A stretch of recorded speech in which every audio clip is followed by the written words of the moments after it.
Hi everyone, and welcome to another episode of Toy Tuesday, My Marvel Legends. Today's episode is going to be focusing on some of the most favorite street level urban legends, superheroes that are more closer to reality than we can come across. One of them happens to be an anti-hero. The other one is a old school superhero vigilante. Each one of them has a rich history of their own. Plus, at the same time, the antagonist that you see in between them, namely Kingpin, Bullseye. So today I just wanted to show you my collection of the Daredevil line, and even though some of these characters debuted in the Amazing Spider-Man comics, like the Kingpin and the Punisher, they have made their own mark. We saw them in Marvel's Netflix series, and in my opinion, it is one of the best ever adaptations of our favorite comic book heroes as well as villains. We have seen a great deal being done in terms of adaptation for these characters, but today's topic is to show you the action figures that I have for Daredevil, the Punisher, Kingpin, and Bullseye. So I'm going to start out with Daredevil. The first one that you see here is based on the first ever design that was done by Bill Everett and Stan Lee back in the 60s with input from Jack Kirby. The billy clubs that you find on the side of Daredevil, comic book historians have said that this was Jack Kirby's idea, these billy clubs that you see here. So this is the origin, and then we have the classic look. The classic look was done by Wally Wood. Again, this was done somewhere in the 60s, in late 60s if I'm not mistaken, mid 60s or late 60s. But this remains my all-time favorite. For some reason, I just like Daredevil's red costume. There have been more, different shades being adapted to it over the years. But as you can see, it's pretty much the same as the origin action figure, the one you saw, the yellow costume. But the reason I like this more is because it has the comic book feel. It has the favorite red costume, the one we all grew up with. Next up are these some Daredevil action figures that were done by Toy Biz. I don't think these were some of the finest works that were ever produced. You can see how the upper arm muscle has been overinflated, if I can say it. And the shade is pretty much a mixture of crimson red kind of a thing. Not my favorite action figure, but still, back in the day, the ones that I showed you earlier are done by Hasbro. This one is done by Toy Biz. So then we have another one which is pretty much ripped. This was part of the Toy Biz 2-pack series that had Captain America with Baron von Strucker, Captain America with Red Skull. Similarly, it had Punisher with Jigsaw, and at the same time it had Daredevil with Kingpin, and both Daredevil and Kingpin were having different costumes or dressing, if you will. The one I have is the classic white jacket Kingpin over here. These two were released together as part of a single 2-pack action figure set.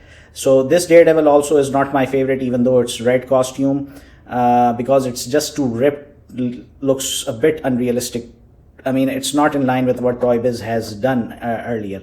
Whereas the Kingpin remains one of my favorite, even though Hasbro did a very good job when they released the Build-A-Figure Kingpin. But for some reason, I prefer this one. And I would love to have the Kingpin that comes in the black suit, the same action figure in black. Now, Bullseye, perfectly articulated. It's a Toy Biz action figure. Each and every finger you can basically separately you can play with. As you can see, I'm moving the pinky finger. So if you have a card, if you have a blade, toy, a plastic toy, you can simply just put him up in his hands, and it would look like as if he is like a scene straight out of the comic books.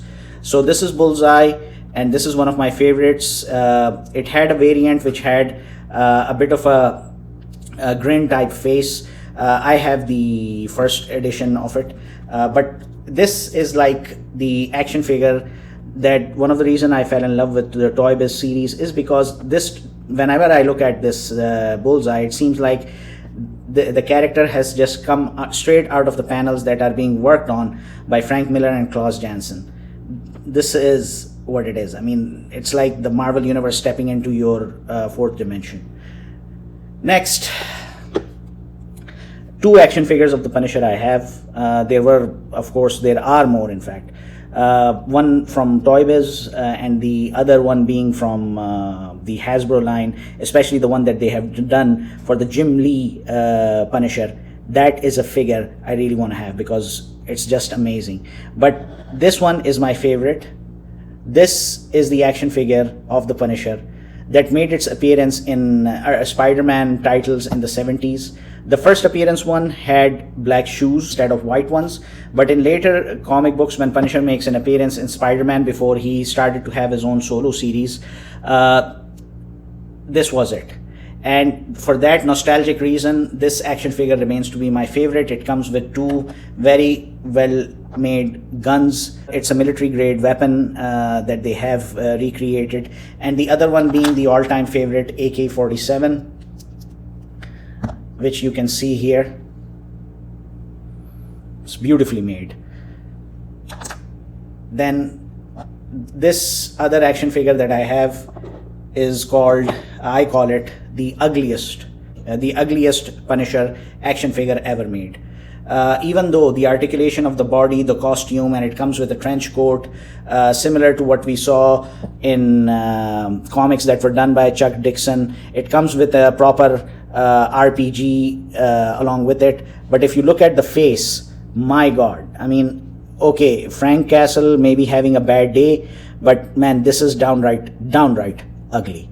I mean, they could have done a much better job with it. Still, I like to have this one because, you have the black boots and it has this military fatigue, and you have the Punisher logo in a different way. Let me just take away this RPG. Then the one I showed you. And by the way, it goes really well if I place it with Cowboy Logan. So it makes a perfect match. I just hope I learn how to change the head, much like other collectors, how they are doing it. But this is what it is. So this is pretty much my collection when it comes to the street level heroes that are always in conflict with the Kingpin, who also happens to be the arch enemy of Spider-Man. And some of the best characters, in my opinion, that have been produced. I believe the Kingpin was created by Stan Lee and John Romita, whereas we all know about Daredevil. Bullseye again made his appearance within the later iterations during the 70s, and who can forget one of the most shocking panels that was ever drawn by both Frank Miller and Klaus Janson. And I do have Electra action figures, but I'll be showing those later because these were quite a lot on their own. So this is what it is. I hope you guys enjoyed watching this episode.